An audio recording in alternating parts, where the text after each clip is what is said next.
Hello, welcome back to chapter day. Happy Sabbath.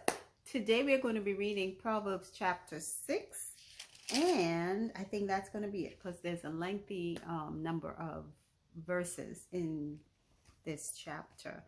So I pray you had a blessed week, and if not, keep hanging in there. Today's the Sabbath rest.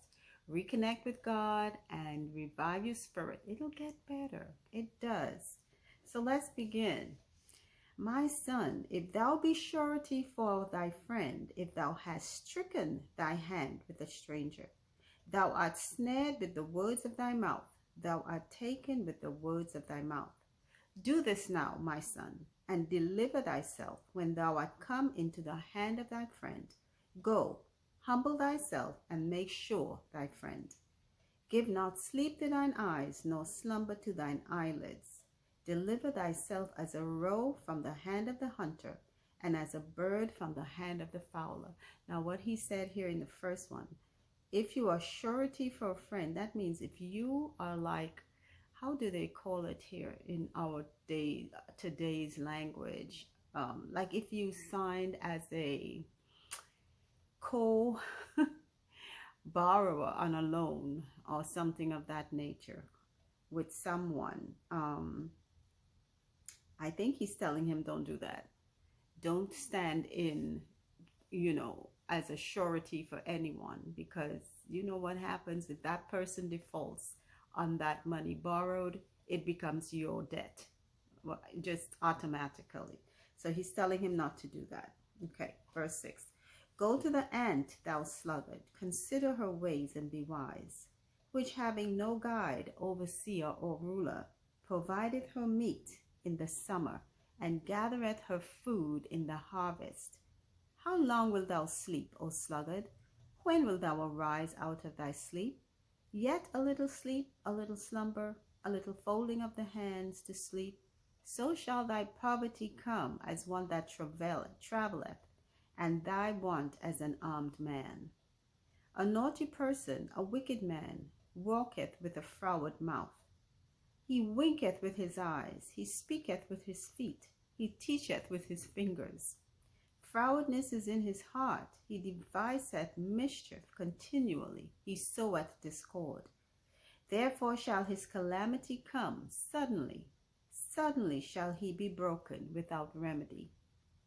These 6 things doth the Lord hate, yea, 7 are an abomination unto him: a proud look, a lying tongue, and hands that shed innocent blood, and heart that deviseth wicked imaginations, feet that be swift in running to mischief, a false witness that speaketh lies, and he that soweth discord among brethren.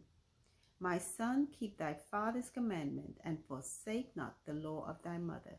So he named 6 things that the Lord does not like. Pride, lies, killing, people who plot to do evil in their minds, people who run to bare tails and create strife, a liar, again, and someone who likes to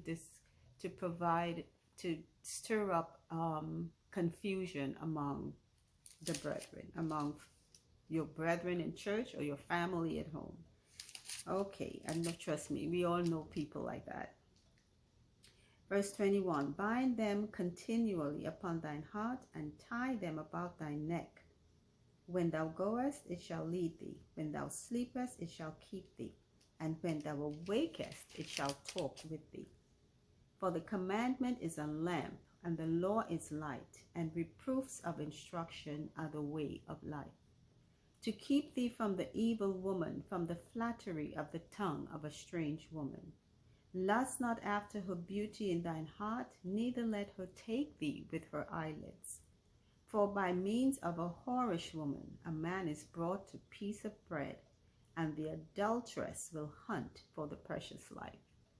And this is something most people who commit adultery or who go after prostitutes, they don't understand. When you join your spirit with someone in that way, you are becoming one with them. Prostitutes are always going to be like, as we read about the prophet is Habakkuk and his wife Gomer. She just couldn't seem to stop being wayward. It's the same thing. And you join yourself with that type of spirit. We don't understand spirits. And that's what happens to us. And men can't even figure out why they want to go back to this other woman and leave their wives and families, because you have joined your spirit. And sometimes those spirits are not sometimes, every time, they're not of God. So you took unto yourself a spirit you can't even control. But do we know this? I don't think we care to. Okay, verse 27. Can a man take fire into his bosom and his clothes not be burned? This is what they're asking you here. Can one go up upon hot coals and his feet not be burned? So that he that goeth into his neighbor's wife, whosoever toucheth her shall not be innocent. Men do not despise a thief if he steal to satisfy his soul when he's hungry. But if he be found, he shall restore sevenfold. He shall give all the substance of his house.